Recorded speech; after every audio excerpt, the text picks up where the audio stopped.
Hello दोस्तों, स्वागत है आप सभी के आपके अपने चैनल जेएमएस कॉम्पिटिटिव एक्सप्रेस 2.0 पर। तो दोस्तों, पिछले वीडियो में आप लोग वर्गमूल के और टाइप वाइज टाइप जितना भी क्वेश्चन था सबको हमने देखा और ट्रिक भी हम लोग देखें। आज इस वीडियो में हम लोग नया टॉपिक स्टार्ट करने वाले हैं जो बहुत इंपॉर्टेंट है और गजब का यह सेशन होने वाला है आज। ठीक है, यह सभी एग्जाम में इससे क्वेश्चन रहता है और जिनका नाम है एवरेज, हिंदी में बोले तो औसत। तो औसत पर हम आज चर्चा करेंगे एकदम बेसिक से और ट्रिक से। ठीक है, बेसिक पहले जानेंगे, उसके बाद हम लोग ट्रिक जानेंगे। ठीक है, तो आइए सबसे पहले हम औसत के बारे में जानते हैं।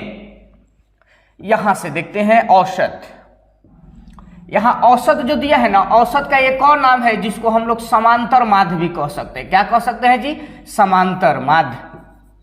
इसको हम लोग समांतर माध्य भी कहते हैं। ठीक है, तो समांतर माध्य का मतलब भी औसत होता है और औसत का मतलब भी समांतर माध्य होता है। ये बात ध्यान में रखेंगे। यहां से देखिए, थोड़ा सा फॉर्मूला है, उस पर हम लोग ध्यान देते हैं। यहां से औसत बराबर फॉर्मूला क्या निकलता है, यहां से देखेंगे। औसत बराबर फॉर्मूला होता है कुल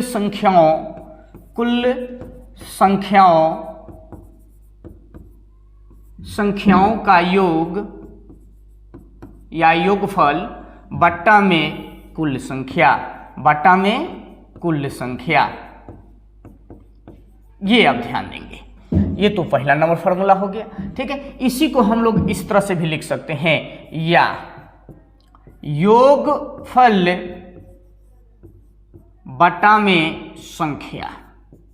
इसी चीज को औसत बराबर हम लोग क्या फॉर्मूला जानेंगे? कुल संख्याओं का योग बटा में कुल संख्या या फिर योगफल बटा में संख्या। ये फार्मूला हम लोग याद रखेंगे। जनरली यही फार्मूला हम लोग लागू करेंगे। ठीक है, यहां ध्यान देंगे। उसके बाद अब योगफल निकल गया मेरे दोस्त, तो यहां से हम लोग दूसरा फार्मूला देखते हैं। अगर आपसे योगफल पूछ दे कि योगफल बराबर क्या फार्मूला होगा, तो देखिए यह संख्या इधर आके गुना होगा औसत में, तो औसत गुना संख्या दे देंगे। क्या दे देंगे जी? औसत गुना संख्या। ये फॉर्मूला का चीज हो गया योगफल निकालने का। संख्या दिया रहेगा और बोलेगा कि आपका योगफल बताइए, संख्याओं का योगफल बताएं। तो जो भी संख्या दिया रहेगा उसका पहले औसत निकालेंगे और जितना संख्या रहेगा उससे गुना कर देंगे, वही योगफल निकल जाएगा। ठीक है, अब आइए, अब इसमें से कहेगा कि लगातार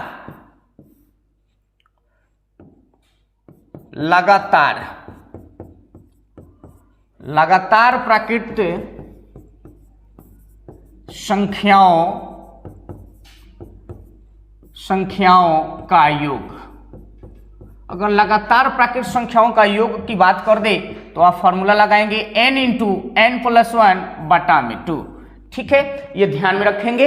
लगातार की बात करेगा तो आप ये फॉर्मूला लगाएंगे। लगातार अगर प्राकृत संख्या का मतलब आप जानते हैं कि गिनती की सारी संख्या को प्राकृत संख्या कहते हैं। जहां से गिनती शुरू होती है, तो शुरू कहां से होती है?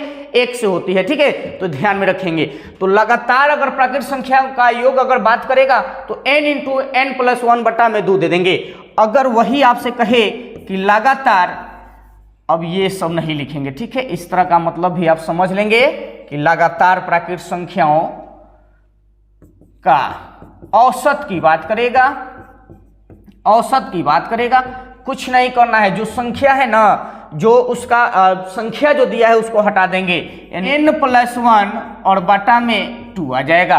अब यहां से ये क्या किए, यहां से देखिए आप, यहां से या जैसे हम लोग निकाले हैं औसत बराबर कुल संख्याओं का योग बटा में कुल संख्या। यहां से योग बटा में संख्या, यहां योग में संख्या से भाग दिए हैं कि नहीं, तो यहां से देखिए योग में संख्या से भाग दे देंगे तो औसत निकल जाएगा। यहां से देखिए ये योग था और इस योग में अगर हम संख्या से भाग दे देंगे, यानी संख्या n है तो n से तो n कट जाएगा, तो यही ना बचेगा। तो यहां से समझ लेंगे आप। ठीक है, तो अगर योगफल दिया रहे, अगर संख्या से आप भाग दे रहे हैं तो वहां से भी औसत निकल जाएगा। ध्यान देंगे। उसके बाद मेरे दोस्त, ये तो हो गया प्राकृत संख्या के।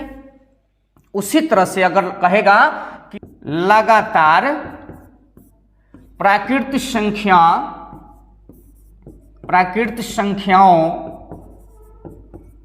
संख्याओं के वर्गों का योग की बात करेगा तो आप फॉर्मूला लगाएंगे n into n plus 1 into 2n+1 और बटा में 6 कर देंगे। ठीक है, ये ध्यान में रखें। वर्गों की जब भी चर्चा कर देगा आप यहाँ क्या करेंगे, 6 लगा देंगे। ठीक है, ध्यान में रखेंगे। उसी तरह से अगर लगातार प्राकृत संख्याओं के वर्गों का औसत की बात करेगा, यहाँ से औसत देख लीजिए, तो क्या करेंगे, संख्या को हटा देंगे, यानी n को हटा देंगे, सिर्फ n को हटा देंगे, तो n+1 इंटू 2n+1 और बटा में 6 होगा। ठीक है, आइए आगे भी देखते हैं। सभी का एग्जाम्पल हम देंगे, टेंशन नहीं लीजिए। ठीक है ना। अब यहां से एग्जाम्पल पहले देख लेते हैं। अब यहां से एग्जाम्पल देख लीजिए। जैसे मान लीजिए कि हम लगातार प्राकृत संख्या लिए हैं ना, तो 1 2 3 4 कहां तक, n तक। अब इसका आपका n टर्म तक, ठीक है, n तक। अब इसका अगर योग की बात करेगा तो योग बराबर फॉर्मूला n इंटू n+1 और बटा में 2, ये फॉर्मूला हुआ। वही औसत अगर पूछेगा कि औसत क्या होगा,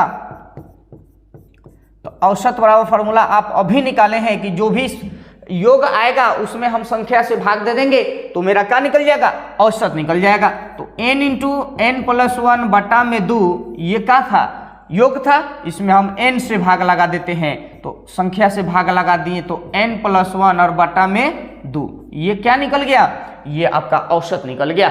ठीक है, उसी तरह से अगर वर्गों की बात किया है कि लगातार अगर प्राकृत संख्या है उसके वर्गों का योग कैसे निकलेगा, यहां से देखेंगे।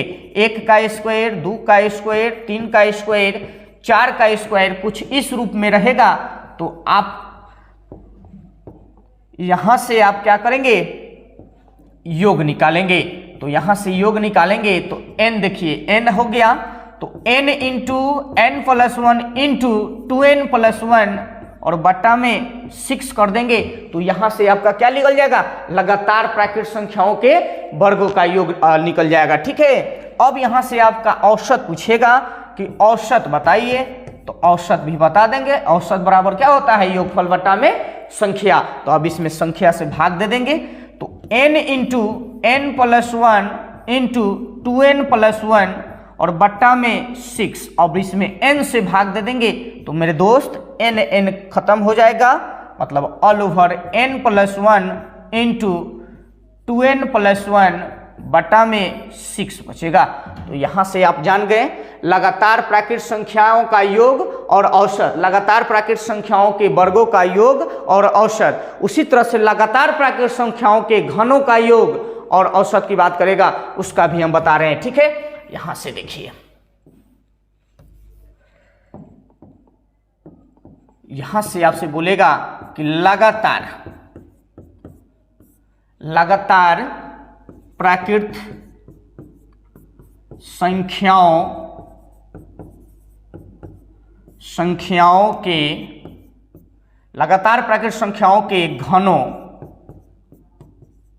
का योग अगर आपसे बोल देगा तो आप फॉर्मूला लगाएंगे n इंटू n+1 और बटा में 2 का होल स्क्वायर। क्या करेंगे, का होल स्क्वायर करेंगे। ठीक है, अब आइए यहां से औसत की बात कर देगा। लगातार प्राकृत संख्याओं के घनों का औसत की बात करेगा, औसत, तो आप क्या फॉर्मूला लगाएंगे। अब देखिए ये कुल योग हो गया ना, घनों का योग अगर बात करेगा तो n इंटू n+1 बटा में 2 का होल स्क्वायर लिख देंगे, कोई दिक्कत नहीं है। उसी तरह से आपसे अगर पूछ दे कि औसत पूछ दे कि लगातार प्राकृत संख्याओं के घनों का औसत क्या होगा, तो आप यहां से लगाएंगे n इंटू n+1 बटा में 2 का होल स्क्वायर और इसी में भाग लगाना है कितना से, n से, तो एक n खत्म हो जाएगा। यहां से देखिए n स्क्वायर हो जाएगा, n स्क्वायर से n खत्म होगा तो एगो n बचेगा। उसके बाद n+1 अब बटा में 2 का होल स्क्वायर, ये लिख देंगे आप, बिल्कुल लिख देंगे। ठीक है, यहां से आप एग्जाम्पल देखेंगे तो 1 के क्यू, 2 के क्यू, 3 के Q, dash dash dash dash n के क्यू। इस तरह से अगर योग पूछेगा कि योगफल बताइए तो आप क्या देंगे, n इंटू n प्लस 1 बटा में 2 का होल स्क्वायर। ठीक है। उसी तरह से अगर औसत की बात करेगा, इसी रूप में क्वेश्चन रहेगा, सबका एग्जाम्पल दिया जाएगा, टेंशन नहीं लीजिए। पहले फॉर्मूला किस स्तर से निकल रहा है यहाँ ध्यान दीजिएगा। ठीक है। अब यहाँ फॉर्मूला आपको बताया गया कि n इंटू n प्लस 1 बटा में 2 का होल स्क्वायर। ये तो सूत्र निकल गया, क्या औसत बराबर, और औसत में योग बराबर ये फॉर्मूला होता है। अब योग में संख्या से भाग लगा देंगे तो आपका औसत निकल जाएगा। अब इसमें आप संख्या से भाग लगाएंगे तो अब यहाँ से क्या मिलेगा, यहाँ से देखिए, यहाँ से अगर स्क्वायर है तो 2 गो n हो जाएगा, एक n से एक n खत्म होगा तो एगो n बचेगा, तो n प्लस 1 और बटा में 2 का होल स्क्वायर, ये एवरेज बराबर फॉर्मूला निकलेगा। बात समझ गए। उसी तरह से मेरे दोस्त सम संख्या अगर बोलेगा आपसे, यहां से आपसे अगर बोलेगा कि लगातार सम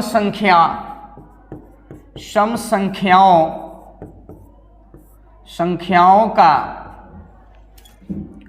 योग का होगा, योग की बात कर देगा, तो अब आप क्या करेंगे, यहां से इंटू n प्लस 1, ये होता है योग बराबर फॉर्मूला।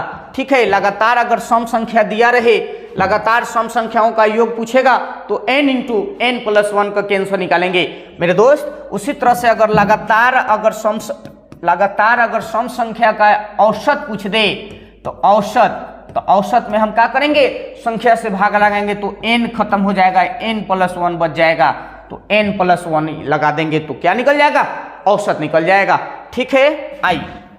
अब आइए यहां से देखेंगे आप, तो लगातार विषम संख्याओं या विषम प्राकृत संख्याओं या सम संख्याओं या n सम संख्या बोल दे, कोई दिक्कत नहीं है, आप किसी भी स्तर से बोलेगा फॉर्मूला यही लगाएंगे। ठीक है। लगातार विषम संख्याओं का योग की बात करेगा तो आप फॉर्मूला लगाएंगे n स्क्वायर कर। वही आपसे अगर बोल दे कि लगातार विषम संख्याओं का औसत, मेरे दोस्त औसत की बात करेगा तो 2 गो n में से 1 गो n से भाग लगाएंगे तो n बच जाएगा। ठीक है। ये ध्यान में रखेंगे, इतना यह फॉर्मूला निकल रहा है। ठीक है। ये कैसे रहेगा, यहां से भी कुछ फॉर्मूला का बेस्ट देखते हैं। लगातार सम संख्या है ना, तो यहां से आप एग्जाम्पल देखेंगे, 2 4 6 8 डैश डैश डैश डैश कहां तक, n तक। आपसे अगर एक नंबर में पूछेगा कि आप इसका योग बताएं, यहाँ n के जगह पर कोई लिमिट संख्या रहेगा। ठीक है। तो ध्यान में रखेंगे, आराम से बन जाएगा। ठीक है। अभी हम एग्जाम्पल देंगे, योगफल अगर निकालना रहेगा तो आप अभी फॉर्मूला बताए हैं, देखिए यहाँ सम संख्या, लगातार सम संख्याओं का योग बराबर फॉर्मूला क्या लगाए हैं, n इंटू n प्लस 1, तो n इंटू n प्लस 1 और उसके बाद दूसरा में होगा औसत बराबर फॉर्मूला n प्लस 1। ठीक है। इस रूप में देगा तो इस तरह से हम लोग निकालेंगे। ठीक है। उसी तरह से अगर हम विषम की बात कर लेते हैं, यहां से विषम का एग्जाम्पल ले लेते हैं, तो यहां से 1 3 5 7 dash dash dash dash n तक की बात करेगा और एक नंबर में कहेगा कि इसका योगफल बताएं या फिर योग बताएं, कोई दिक्कत नहीं है। आपको फॉर्मूला बता दी है n स्क्वायर। अगर आपसे बोल दे कि औसत बताएं तो औसत बराबर फॉर्मूला 2 गो n में संख्या से भाग देंगे तो n निकलेगा, तो n बड़ा n हो जाएगा। ठीक है। तो इस तरह से मेरे दोस्त हम लोग फॉर्मूला पर कवर कर लिए। ठीक है। अब ये फॉर्मूला है, इसको आप ध्यान में रखेंगे। ठीक है। इतना फॉर्मूला आपका एवरेज में बनेगा, तब आप एवरेज के सभी क्वेश्चन को इजीली बना देंगे। एक और रामबाण साबित होगा, जो ट्रिक है उसको आप ध्यान में रखेंगे। ठीक है। आइए यहां से रामबाण साबित होगा, ये चीज यहां से रामबाण, एवरेज का रामबाण ध्यान में रखेंगे। ठीक है। यहां से अगर कह दे लगातार संख्या में अगर अंतर दे दिया रहे, जैसे यदि कोई संख्या जैसे प्राकृत संख्या, लगातार प्राकृत संख्या, लगातार या फिर क्रामगत प्राकृत संख्या के बारे में कह दे, प्राकृत संख्या, ठीक है, या सम संख्या या विषम संख्या, या उसी तरह से अगर देखेंगे तो विषम संख्या, पूर्ण संख्या की बात कर दे, पूर्ण संख्या की बात कर दे, ऐसे। इसी तरह दो क्रामगत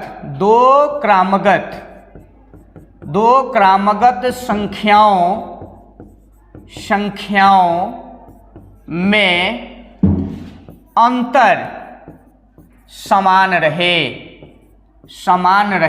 या समान रहे तो अब ये बहुत बड़ा योगदान देने वाला है आपके एक्सरसाइज में, ठीक है। इसको ध्यान में रखेंगे कि यदि कोई संख्या लगातार या क्रामगत बोले, जैसे प्राकृत संख्या लगातार, प्राकृत संख्या लगातार, सम संख्या लगातार, विषम संख्या लगातार, पूर्ण वर्ग संख्या, इस तरह से अगर संख्या रहे, दो क्रामगत संख्याओं के बीच का अंतर जो होगा समान होना चाहिए, ध्यान में रखेंगे। अंतर समान रहे तो औसत बराबर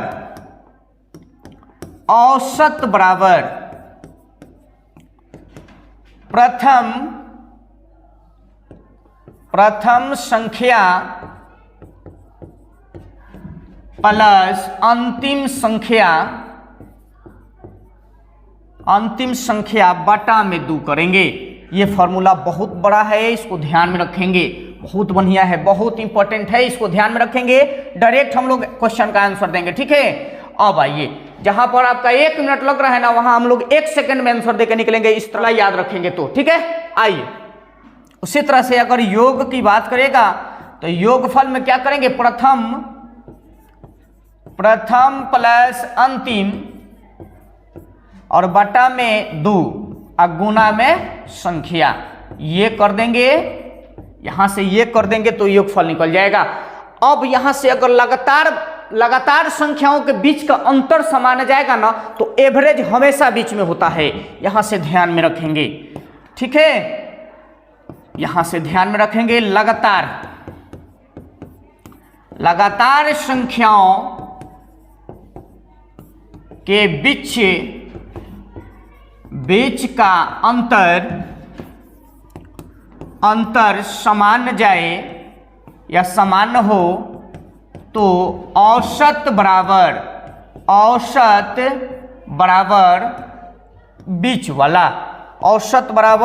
बीच वाला, ध्यान में रखेंगे। औसत कौन होगा, बीच वाला औसत हो जाएगा, तो बीच वाला औसत हो जाएगा। तो ये पॉइंट को आप ध्यान में रखेंगे।